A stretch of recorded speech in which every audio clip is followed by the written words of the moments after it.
Hello అందరికీ, అందరూ ఎలా ఉన్నారు? బాగున్నారా? Welcome to my channel Bujji recipes. ఈరోజు ఒక మంచి రెసిపీతో మీ ముందుకు వచ్చానండి. ఎప్పుడు టీలో బిస్కెట్సే కాకుండా ఇలా అప్పుడప్పుడు 5 మినిట్స్లో అయిపోయే టీ టైం స్నాక్స్ని చేసుకోవచ్చు. ఈ రెసిపీ చాలా బాగుంటుందండి. ఈ స్నాక్ క్రిస్పీగా, అలాగే నోట్లో వేసుకోగానే కమ్మగా ఎంతో టేస్టీగా రుచిగా ఉంటుందన్నమాట. టీలో చాలా బాగుంటుంది. టీలో మనము చిన్నగా ఉన్నప్పుడు ఏమన్నా మురుకులు కానీ అలాంటివి మనం ముంచుకొని తింటాం కదా, అలా ఈ స్నాక్ని కూడా మనం ముంచుకొని తినొచ్చు. చాలా టేస్టీగా ఉంటాయి, చాలా బాగుంటాయి. ఈ రెసిపీని మీరు ఎండ్ వరకు చూడండి, స్కిప్ చేయకుండా. అలాగే నా వీడియోస్కి ఒక లైక్ కూడా ఇవ్వండి. మీలో చూస్తున్నారు కానీ లైక్స్ అయితే ఇవ్వట్లేదు. దయచేసి ఒక లైక్ ఇస్తే అది నాకు సపోర్టివ్గా ఉంటుందన్నమాట. ఇది ఎలా చేయాలో నేను మీకు ఇప్పుడు చూపించబోతున్నాను. ముందుగా దీనికి కావాల్సిన పదార్థాలు: 1 కప్పు మైదా, 1/2 కప్ గోధుమ పిండి. ఇప్పుడు ఒక గిన్నెలో మైదా పిండి, గోధుమ పిండి వేసుకోవాలి. తర్వాత అందులో రుచికి సరిపడా ఉప్పు వేసుకోవాలి. నేనైతే 1 స్పూన్ వేసుకున్నాను. మీరు మీ రుచికి సరిపడా ఉప్పును వేసుకోవచ్చు. తర్వాత కొద్దిగా కారం వేసుకోవాలి. నేనైతే 1/2 స్పూన్ కంటే కొంచెం తక్కువ వేసుకున్నాను, పిల్లలు తినరని. మీరు కొంచెం ఎక్కువ కావాలంటే ఎక్కువ వేసుకోవచ్చు. తర్వాత నేను ఇక్కడ జీలకర్ర వేస్తున్నాను కొద్దిగా. మీరు దాని ప్లేస్లో ఓమా అయినా వేసుకోవచ్చు, నలిపి వేస్తే బాగుంటుంది. ఇక్కడ నేను 2 చెంచాల బటర్ని వేసుకుంటున్నాను, వెన్న అన్నమాట.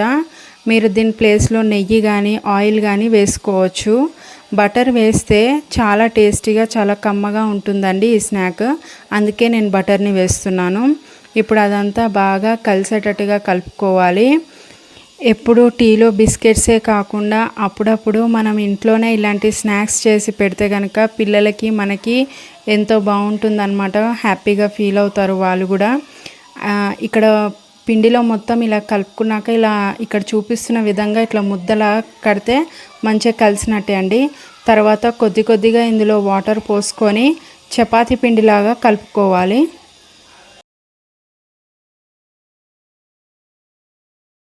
పిండి అనేది మరీ సాఫ్ట్గా కాకుండా మరీ హార్డ్గా కాకుండా ఇలా మీడియంగా కలుపుకోవాలండి. సాఫ్ట్గా కలిపారంటే మీకు ఆ స్నాక్స్ చేయడం మీకు రాదు, ఇబ్బంది అవుతుందన్నమాట. అలాగని హార్డ్గా కూడా కలుపుకోవద్దు. ఇలా మీడియంగా కలుపుకుంటే మీకు బెటర్, బాగుంటుంది. తర్వాత చిన్న ముద్దలుగా తీసుకోవాలి.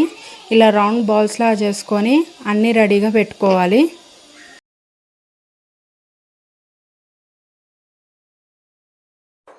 తర్వాత పొడిపిండిలో అద్దుకుంటూ ఇలా చపాతీలాగా చేసుకోవాలి.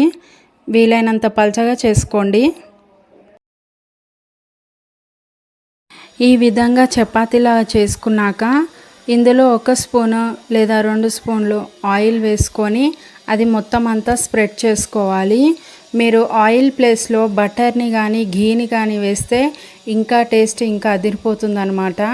తర్వాత ఇందులో పొడిపిండి చల్లాలి. అది మైదా కావచ్చు లేదా గోధుమ పిండి కావచ్చు. తర్వాత ఇందులో చాట్ మసాలా వేసుకోవాలి. చిటికెడు చాట్ మసాలా, చిటికెడు కారపొడి, అది మొత్తం అంతా చల్లుకోవాలన్నమాట.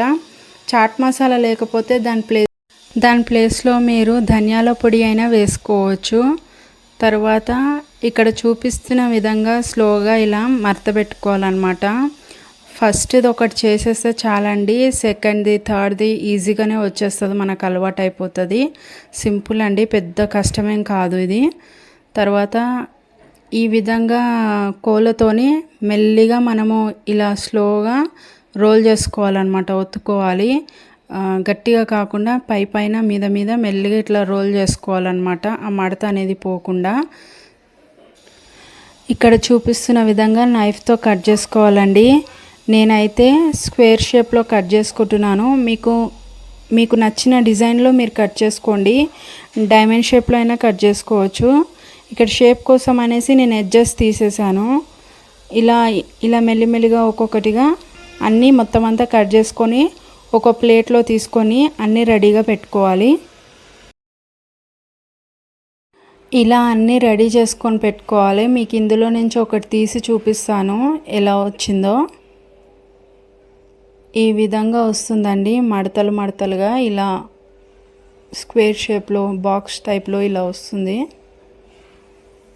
తర్వాత మనము స్టవ్ మీద ఒక కడాయి పెట్టుకొని అందులో డీప్ ఫ్రైకి సరిపడా ఆయిల్ వేసుకొని అది వేడెక్కాక ఒక్కొక్కటిగా ఇప్పుడు మనం ముందుగా సిద్ధం చేసుకున్న మిశ్రమాన్ని ఒక్కొక్కటిగా అందులో వేయాలండి.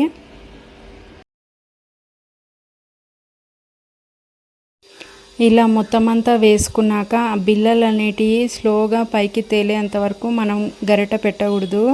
ఇక్కడ మీరు గుర్తుంచుకోవాల్సిన విషయం ఏంటంటే మంటని స్లిమ్లో పెట్టుకొని ఈ బిళ్ళలు అనేటివి వేయించుకోవాలన్నమాట. లేదా మీడియంలో కూడా పెట్టుకోవచ్చు. హైలో మాత్రం పెట్టుకోకండి, మీద మొత్తం మాడిపోతుంది, లోపల ఉడకదు కూడా.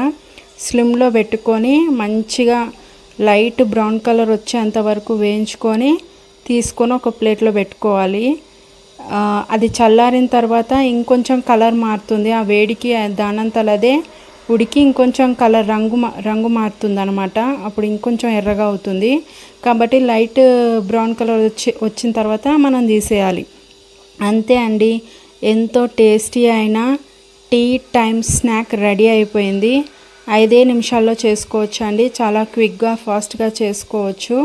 పెద్ద కష్టమేం కాదు. సింపుల్ ఇంగ్రీడియంట్స్, ఇంట్లో ఉండే వస్తువులతోనే మనం చేసుకోవచ్చు అండి. అంత టేస్టీగా అంత బాగుంటాయి. క్రిస్పీనెస్ చూడండి ఎంత బాగుందో.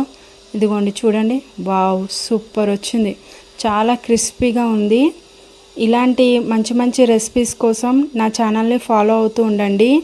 దయచేసి నా వీడియోస్కి మీరు లైక్ ఇవ్వండి.